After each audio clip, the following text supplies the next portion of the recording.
అనుకోవాలా. రైట్. సాదిక్ గారితో మాట్లాడిన తర్వాత మళ్ళీ మాట్లాడదాం. సో సాదిక్ గారు, రేవంత్ రెడ్డి గారు మాట్లాడిన మాటలను మీరు ఎలా అనలైజ్ చేస్తారు? సరే, ఏ ఉద్దేశంతో మాట్లాడారు? దాని వెనక కారణాలేంటి? ఇంకొక మాట ఆయన ఏమన్నారు అంటే, గాడ్సే ఆలోచనలు ఏవైతే ఉన్నాయో వాటిని వ్యాప్తి చేసే ఆలోచనలో కూడా బీజేపీ ఉందని. ఇలాంటి వ్యాఖ్యలన్నిటిని మీరు ఎలా అనలైజ్ చేస్తారు?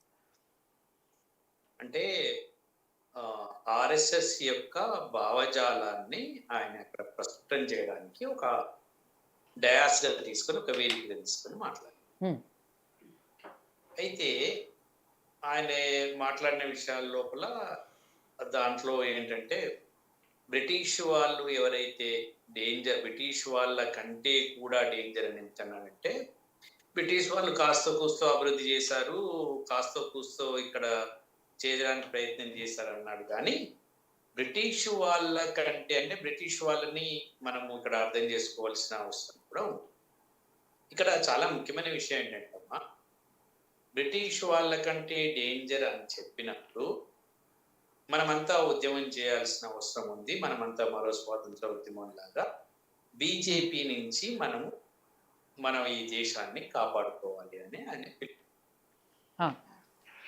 అయితే ఈ పిలుపును వాళ్ళు ఏంటంటే, అది కాంగ్రెస్ పార్టీ యొక్క డయాస్ కాబట్టి కాంగ్రెస్ పార్టీ యొక్క విధి విధానాలని చెప్పుకుంటూ బీజేపీకి వ్యతిరేకంగా మాట్లాడాలనే ఉద్దేశంతో ఆయన మాట్లాడారు. కానీ మనం అనలైజ్ చేసినప్పుడు బ్రిటిష్ వాళ్ళ భావజాలం కానివ్వండి, లేదా భారతీయ జనతా పార్టీ భావజాలాన్ని కానీ రేవంత్ రెడ్డి గారు బాగా అర్థం చేసుకొని ఉంటే పర్వాలేదు, it is well and good మన తెలంగాణ రాష్ట్రం. కానీ అట్లేం కనిపించట్లేదు కదా.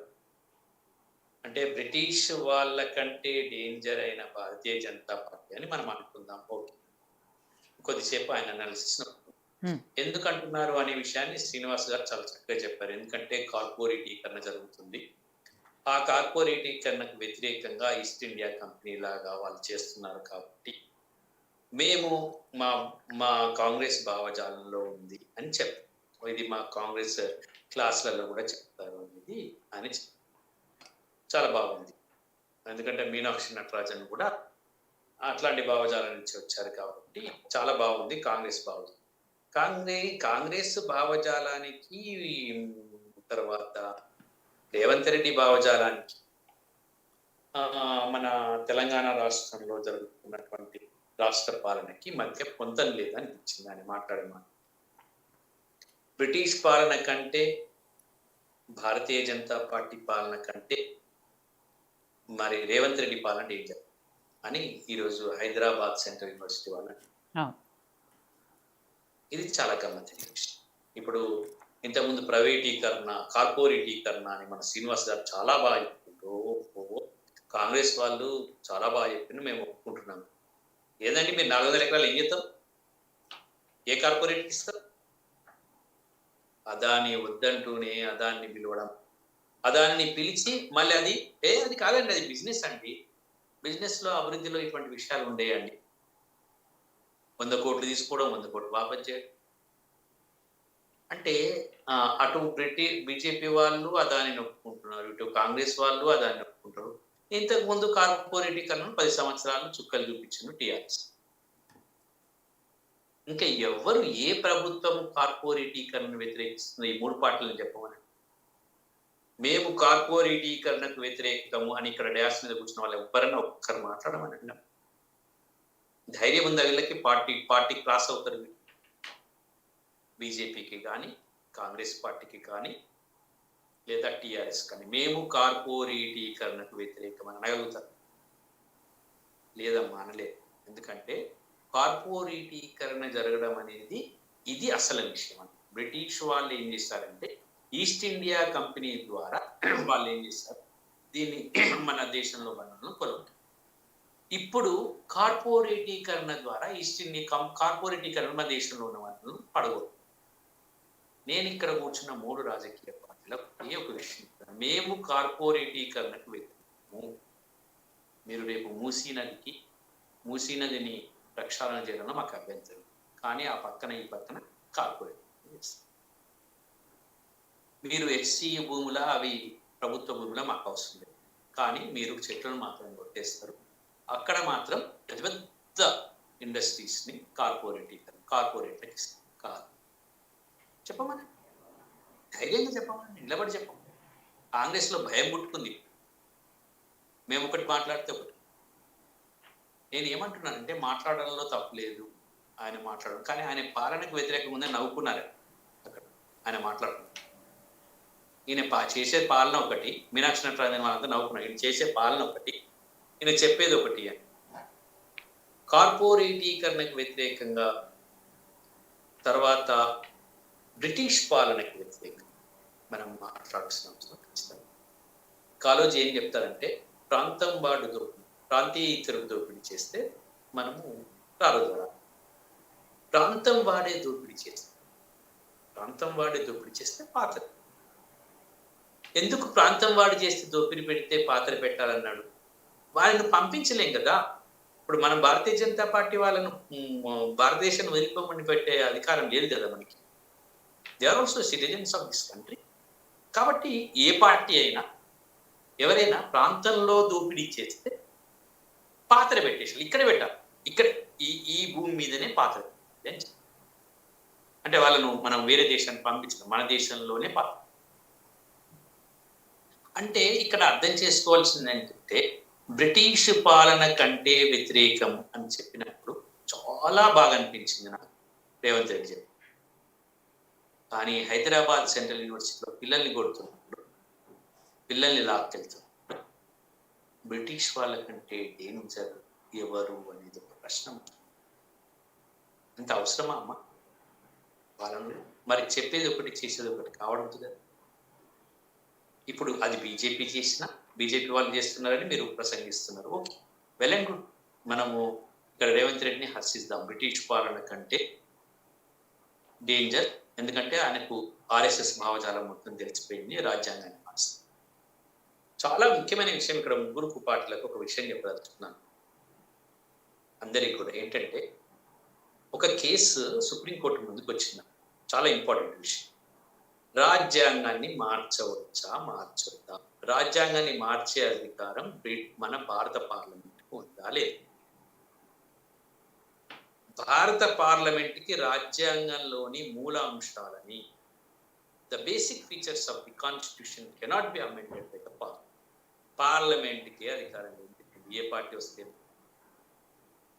ఫుల్ మెజార్టీ అని చెప్తున్నారు మన బీజేపీ. అయ్యా మీకు ఫుల్ మెజార్టీ రాలేదు, 400 రాలేదు.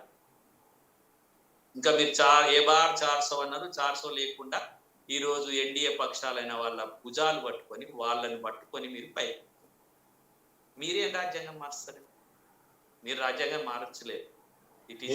ఎప్పుడు కూడా మీరు మార్చలేరు కూడా. లేదండి, మాకు అసలు ఆలోచనే లేదు అంటున్నారు. మెజారిటీ సంగతి పక్కన పెడితే అసలు ఆలోచనే లేదు. మీకు ఎప్పుడు గౌరవిస్తారు సార్. నేను ఏ రోజు కూడా మీరు ఇంటర్ఫియర్ చేయలేదు. ఒక్కసారి సార్, ఒక్క నిమిషం సార్. లేదండి, అదే చెప్తుంది సార్, మేము ఎప్పుడు అనలేదు అంటున్నా. మార్చే అధికారం లేదు. Okay, right sir. The basic features of the constitution cannot be Keshavananda Bharati కేసులో చెప్తాను. The basic features of the constitution cannot be amended by the parliament. Parliament కి లేదండి, పార్టీలో పెడదాం. Right sir. పార్టీలో మనకి ఇక్కడ పార్లమెంట్ గురించి పార్టీలో పార్లమెంట్ కి లేదు. అందుకోసం ఏదో వక్ బోర్డు అని అవని ఇవని బిల్లులు చేసి ఉంటారు. కాబట్టి అవి ఒకవేళ రేపు న్యాయ సమీక్షలో నెగ్గితే బయటకు వస్తాయి. న్యాయ సమీక్షకు నెగ్గకపోతే ఏ చట్టమైనా కూడా న్యాయ సమీక్షకు లోబడే ఉంటుంది. సరే, ఇదంతా ఒక అంశం. బ్రిటిష్ వాళ్ళ కంటే డేంజర్ అనే విషయమే మనం బ్రిటిష్ వాళ్ళ కంటే డేంజర్ అని చెప్తున్నప్పుడు బ్రిటిష్ వాళ్ళని మనము ఏ విధంగా అర్థం చేసుకుందాం? ముందు బ్రిటిష్ వాళ్ళని అర్థం చేసుకోవాలి. బ్రిటిష్ వాళ్ళు మనల్ని అణిచివేశారు. ఇప్పుడు ఉన్న పాలన కూడా మనల్ని అణిచివేస్తుంది. బ్రిటిష్ వాళ్ళు మనకు పౌర హక్కులు ఇవ్వలేదు. ఇప్పుడున్న పాలన కూడా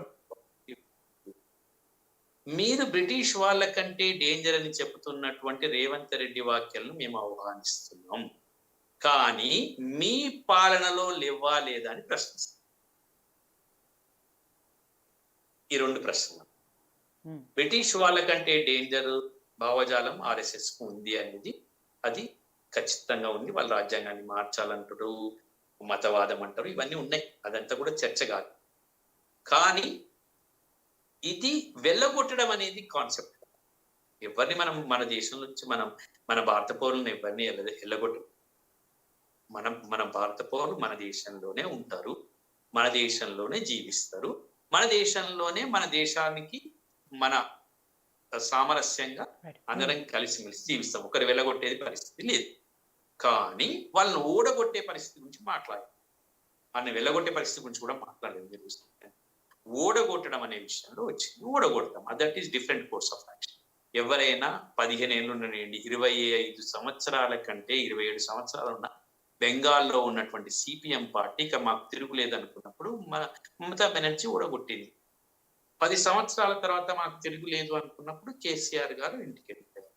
అంటే ప్రజల చేతిలో ఈ సార్వభౌమత్వం ఉంది. ప్రజల చేతిలో ఏ రాజకీయ పార్టీ చేతిలో సార్వభౌమత్వం లేదు. The sovereignty is the hands of the Indian people, but not in the political parties. Political parties వాళ్ళు ఏమనుకున్నా కూడా మళ్ళీ 5 ఏళ్ళకి పంపించేస్తారు. ఇది పొలిటికల్ పార్టీస్ గుర్తు. ఇక బ్రిటిష్ వాళ్ళ డేంజరస్ గురించి మాట్లాడుతున్నప్పుడు నేను మిగతా మన రేవంత్ రెడ్డి గారి కాంగ్రెస్ పార్టీ కానివ్వండి, మీ పాలన ఎట్లుంది వీళ్ళు చూడండి అమ్మా, మీనాక్షి నటరాజన్ మళ్ళీ పంపించేస్తారు. మళ్ళీ ఎన్ని రోజులు ఉంచారు? ఒక 2 నెలలు కూడా ఉంచారు. వీళ్ళు డేంజర్ అవుతారు చూడండి. ఆమె ఉంచారు. ఆమె డైరెక్ట్ గా హైదరాబాద్ సెంట్రల్ యూనివర్సిటీకి పోతే అక్కడి నుంచి ఆమె చూడడానికి పోతే ఆమెనే డేంజర్ అనేసి వీళ్ళు ఆమెను చూడడానికి సుప్రీంకోర్టు అక్కడ ఉత్తర్వులు ఉన్నాయి అది చెప్పేసి పంపించారు. సరే, ఓకే, వనడం. కానీ ఒక్క విషయం మాత్రం గుర్తుపెట్టుకోండి, ఏదైనా కూడా డేంజర్ అని మీరు వ్యాఖ్యానించడం మేము స్వాగతిస్తున్నాం, కానీ మీరు అంతకంటే డేంజర్ గా అవ్వదు.